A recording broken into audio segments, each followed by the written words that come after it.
My name is Arvin Rushka, and I am on week 43 of 260 weeks, 5 years to try and reach my goal. What is my goal? My goal is shifting a little bit. It started as just making $1 million, and as I'm pursuing this, I'm realizing $1 million doesn't mean a good life. There are things that I love much more than that, and that is being able to do the things that I love to do. That requires money though. So in this episode, I want to share with you guys a little bit about my journey, how I'm shifting, where my finances are at, yada yada, all that. If you stayed this long, please like and subscribe. One of my goals of the many that I have is to reach 1,000 subscribers. I have 355 right now. But once I have 1,000 subscribers, I can monetize this channel, and that's one way in which I can create and do the things that I love and potentially make an income from it. So stay tuned. The first thing that I want to do, which is new on this episode before I jump into like where I'm at financially, which is pretty rough, I want to take 1 minute and just share with you guys in 1 minute like the last 10 years of my life. It sounds crazy, but just to see where I've been and give some perspective to where I'm at. So the goal, 1 minute, give you a rundown of my life. Before I go any further, I want to tell you this is like a vulnerable sort of thing about my life, struggles, everything like that. If you're not into that, it's not the video for you. But so I grew up moving around a lot, military brat. I loved woodworking, and I grew up in it's not black and white, but kind of violent, abusive household. When I was about 15, all of my woodworking things were burned, and I switched gears to try and fill the shoes that the person or that the environment that I was in wanted me to be. And so fast forward a little bit, I'm in college, and the thing that I excelled in was sports. I did okay in school too, but I really wanted to do well in sports, so I pursued rugby. And I was 2 years or 3 years into that. I was on a semi-pro team. I was doing a tour in New Zealand, and on my way back from New Zealand, I hitchhiked across to fly to America, found out that my pops died, and that was a big hit for me. That same year, I dropped rugby. I was getting concussed a lot. I had a bad surgery on my hand from it.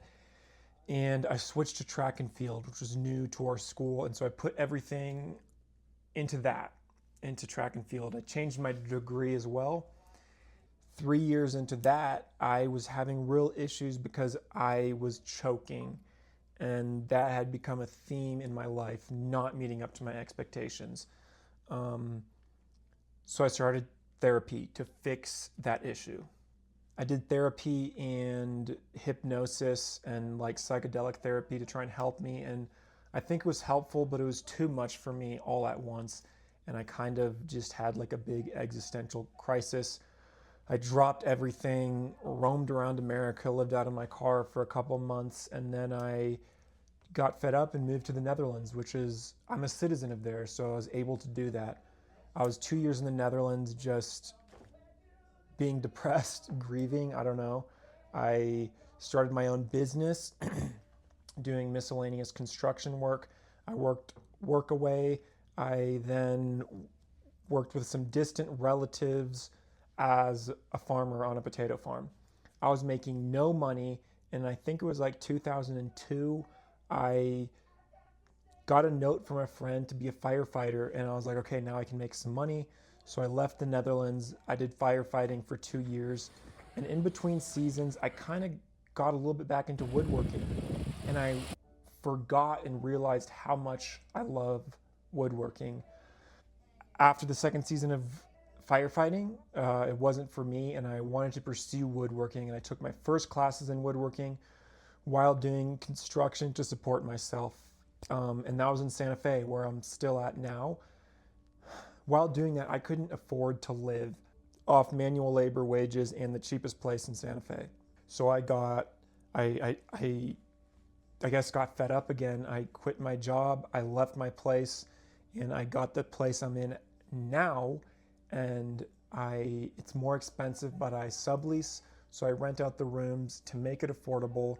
And since then, I've had some jobs. 4 weeks ago, I got fired from one of those jobs, and now I am all on my own trying to make this work. Not all on my own. I have people helping me.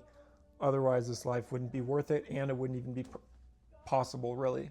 But yeah, that is the rundown of kind of my story on how I got to where I'm at now. And now life is just hitting me hard, and I want to live a life that's meaningful to me. And that means doing the things that I love doing. I don't want to live a life for someone else. The external thing that like tries to form you into being a certain way, I reject that. I want to pursue the things that I want to pursue. And so now let me tell you about it. Let me tell you the projects I got going on and how I'm doing financially, because finances has been a really hard point for me. Of course, it's important in today's world to be able to pay the rent and pay insurance and student loans and all that.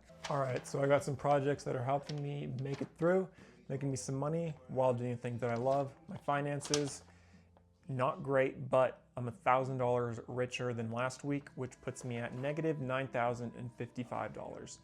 And I have cash, but I also have credit card debts, so that's where that negative number comes from. Projects, I'm working on trying to get my contractor's license.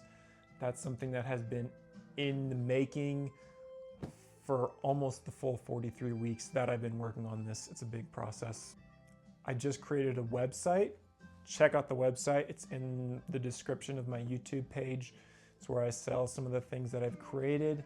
And then I have some commissions, which are speakers I'll show you, and some speaker stands that I'm in the talks about making.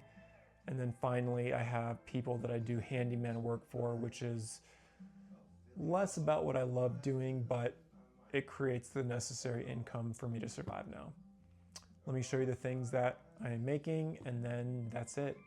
These are some speakers that I'm making. I'm super excited for them. Today and tomorrow, or tomorrow and Tuesday, I'll be working on trying to get them finished up. There's a random piece of furniture that I made. I love making these things. This is a side business that I've been working on that has kind of taken the back burner, but it's Jude's Rattle. I am talking on Tuesday to some people at like the Santa Fe Business Navigator. They're manufacturers, and who knows, maybe something can come of that. But yeah, these are the rattles. I go to the farmer's market and I display this sign to try and sell them. That's it. Thank you guys for watching. Like and subscribe, and have an awesome day.